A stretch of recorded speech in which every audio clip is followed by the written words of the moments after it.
제가 오늘 준비한 책은요, 세상에서 가장 쉬운 본질 육아라는 육아책이에요. 진아영 교수님이 쓰신 건데요. 이분이 이제 20년 정도 소아정신과 의사로 이제 수많은 아이와 부모들을 만나면서 되게 안타까운 마음이 많이 들었다고 해요. 보통 부모들이 아이를 잘 키우고 싶은 그 마음이 있잖아요. 근데 이제 그 마음은 다 똑같은데 사실 자식이 내 맘대로 되는 경우가 잘 없잖아요. 맞아요. 그래서 이제 그것 때문에 너무 힘들어하고 그러는 걸 보면서 부모들이 좀 더 마음 편하게 아이를 키울 방법이 없을까를 고민하다가 육아에서 정말 중요한 거는 몇 가지 없다. 요거만 지키고 제대로 하면 나머지에서는 힘을 좀 빼도 된다라는 거를 알려주기 위해서 쓴 책이 바로 이 세상에서 가장 쉬운 본질 육아라는 책입니다. 책이 총 4개의 파트로 이루어져 있는데요. 제가 요 4개를 전부 다 소개해 드리려고 했더니 중요한 내용이 너무 많은 거예요.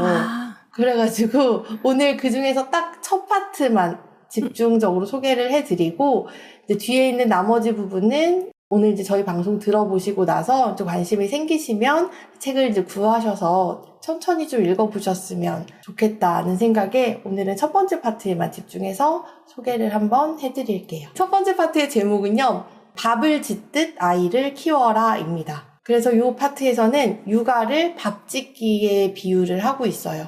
네. 그래서 이분이 이제 밥 짓기 요법이라고 이름까지 붙이셨는데요.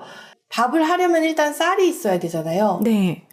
그래서 이 쌀은 아이, 우리가 키우는 아이는 쌀이고 또 밥을 하려면 물도 있어야겠죠. 네. 이 물은 사랑과 보호. 근데 우리가 이제 밥을 할 때 물을 너무 많이 넣으면 밥이 아니라 죽이 돼버리잖아요. 네. 그래서 쌀이 잠길 정도의 사랑과 보호는 주되 너무 많은 사랑과 보호로 아이를 망치지 말라라는 뜻으로 물은 사랑과 보호고요. 그 다음에 이제 불을 떼줘야 되잖아요. 네. 이 불은 가르침.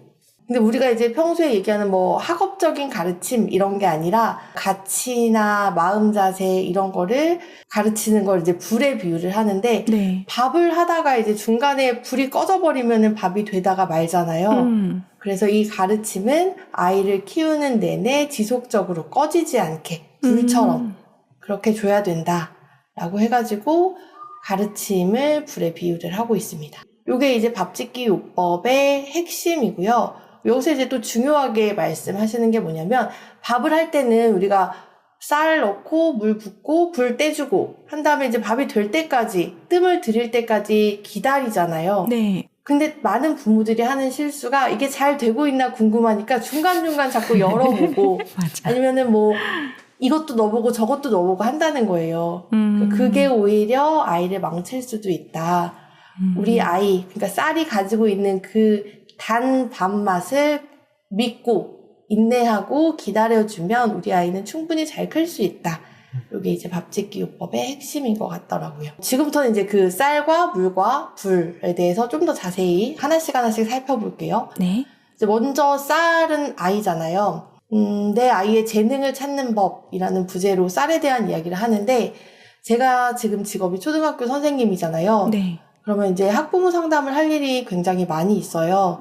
근데 이제 상담을 하면 부모님들은 항상 우리 아이는 이래서 걱정이에요. 뭐가 문제예요. 하고 아이의 단점을 얘기하시지 장점을 말씀하시는 분은 거의 없어요. 근데 이렇게 단점을 다 이제 말씀하시고 나서 뭘 물어보시냐면 우리 아이가 학교에서 또 다른 문제를 일으키지는 않나요? 선생님이 보시기에 부족한 부분은 없나요? 이렇게 말씀을 하시더라고요. 사실 저도 그런 것 같아요. 저도 부모의 입장에서 선생님이랑 상담을 하다 보면 저희 아이가 잘 하고 있나요? 걱정이 됩니다. 이렇게 시작을 하지 얘는 뭘 잘해요? 뭘 칭찬을 해주면 더 잘해요? 뭐 이런 식으로 좋은 점을 얘기를 하지는 않더라고요. 근데 이 책에서는 의식적으로 아이가 좀 잘하는 것에 집중을 해야 된다. 라는 말씀을 하십니다. 생각을 해보면 아이가 진짜 못하고 부족한 거를 굳이 막 거기에 집중을 해서 평균까지 끌어올리려고 노력하는 것보다는 이 아이가 좀 치명적인 단점이 있다면 뭔가 다른 일을 하는데 지장은 없을 정도, 그 정도로만 살짝 보완을 해주고 아이가 잘하는 점에 집중을 해서 그걸 더 잘하게 도와주는 게 효율적이고 현명한 방법이지 않겠냐 이렇게 말을 하더라고요. 맞아요. 근데 또 제가 이 얘기를 들으면은 어떤 생각이 드냐면 근데 우리 아이는 잘하는 게 없는데 우리 아이가 장점이 있어야 내가 거기에 집중을 하지 내 눈에는 계속 단점만 보이는데 이런 생각이 들더라고요. 왜 그런가 생각을 해보면 이 책에도 나와 있는데 우리가 보통 아이의 뭐 재능, 능력 이런 걸 얘기를 할 때 뭔가 머리가 좋다, 나쁘다, 공부를 잘한다, 못한다 요런 걸 기준으로 나누는 경우가 대부분이더라고요. 맞아요. 근데 인간이라는 게 그렇게 단순한 동물이 아니기 때문에 그 IQ, 지능, 뭐 학업 성적 이런 걸로만 아이의 재능을 판단해서는 안 된다고 얘기를 합니다. 네. 그래서 이제 그 유명한 교육 심리학자 하워드 가드너가 다중지능 이론을 얘기를 했잖아요.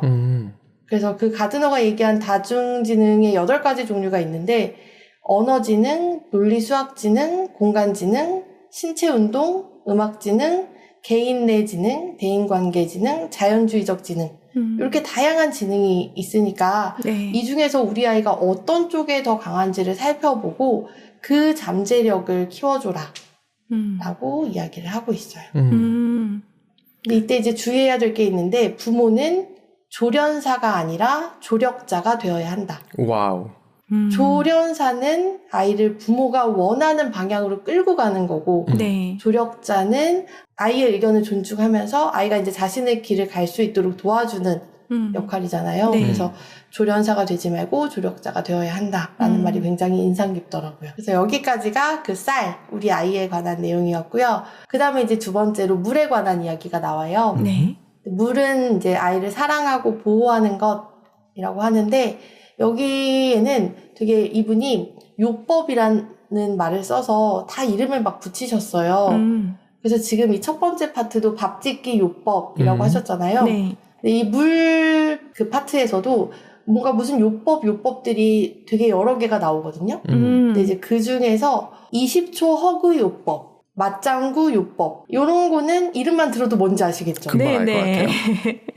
그래서 이런 거는 그냥 넘어가고 호두까기 요법이랑 몸값 요법이라는 두 가지가 나오는데 요거를 소개를 해드릴게요. 먼저 호두까기 요법은 단점을 드러내라 라는 요법이에요. 보통 우리가 이제 자기의 단점을 잘 알고 있잖아요. 그러면 이 단점을 어떻게든 다른 사람한테 숨기려고 그 딱딱한 호두 껍질 같은 그런 껍질 안에다가 내 단점을 막 숨기려고 한대요. 근데 그러지 말고 그냥 이 호두 껍질을 까버려라. 드러내라. 사실은 나 이런 거 좀 못해. 나 이거 좀 약해. 이렇게 드러내고 나면 오히려 내가 좀 당당해질 수 있다라는 거죠. 근데 뭐 내가 단점을 숨기고 싶었는데 이걸 갑자기 드러내는 게 쉽게 되는 건 아니잖아요. 네. 그래서 이거를 드러내기 전에 자신이 이제 꼭 그런 생각을 먼저 해야 된대요. 나는 내 약점과 단점을 다 포함해도 가치 있는 사람이다. 충분히 소중한 사람이다. 이거를 이제 스스로 자기한테 계속 이렇게 얘기를 하고 그게 이제 되면 그 다음에 이제 다른 사람들한테 오픈을 하는 거죠. 그러면 이제 그걸 숨기느라 낮아졌던 자존감이 올라가고 마음이 점점 이제 더 건강해질 거다라는 네. 건데요. 요거는 부모가 먼저 연습을 한 다음에 우리 아이가 꼭 할 수 있도록 아이들한테 가르쳐줘야 된다라고 이렇게 소개를 하고 있습니다. 그리고 이제 그 다음으로 나오는 거는 몸값 요법인데요. 요거는 이제 예민한 아이의 자존감을 키우는데 특히 더 도움이 된대요. 이거는 뭐냐면 내가 이제 이 세상 사람들의 몸값을 내가 매긴다면 누구에게 가장 높은 가격을 매기겠느냐라는 생각을 해보라는 거죠. 그러면 이 몸값을 매기는 게 나라면 당연히 나에게 가장 높은 몸값을 매겨야 된다는 거예요. 그래서 내가 만약에 금 100돈의 가치가 있는 사람이다. 그러면 다른 누구도 금 100돈보다 더 많은 가치를 매겨서는 안 된다는 거죠. 근데 이게 이제 자칫 잘못하면은 너가 세상에서 제일 중요해. 너 말고 다른 사람은 너보다는 덜 중요해. 이렇게 될 수가 있는데 이런 게 아니라 너가 하고 싶은 말이 있고 너가 하고 싶은 무언가가 있는데 다른 사람 기분에 맞춰주느라 그 사람한테 질질 끌려서만 다녀서는 안 된다. 이거를 알려주기 위한 방법이라고 해요. 그 아이가 지금 기분이 이런 것도 중요하고 그 아이의 상황도 중요하지만 무엇보다 너한테는 네가 가장 소중한 사람이기 때문에 네가 할 말이 있다면 하고 하기 싫은 게 있다면 안 해도 된다. 예민한 아이들은 특히 그 주변 사람들의 기분이나 이런 거를 되게 잘 캐치하잖아요. 네. 그래서 그걸 불편하게 만들기 싫어가지고 좀 끌려다니는 경향이 있는데 그런 거를 막기 위해서 이 몸값 요법을 가르쳐야 된다는 거죠. 반대인 경우는 어떻게 하라는 얘기가 있나요? 사이코패스나 소시오패스. 그 정도까지는 안 가더라도 타인에 대해서 내가 제일 잘났어. 예민하지 않고 그러다 보니까 내가 중요하고 소중하지 하다 보면 사이코패스나 소시오패스까지는 아니더라도 자기 자신, 그러니까 이기주의, 개인주의를 넘어서는 이기주의로도 갈 수 있는 거에 대한 얘기는 안 해주시나요? 아마 이 부분에는 없었던 것 같아요. 그런데 뒤에 이제 그 물 다음에 불이 나오잖아요. 네.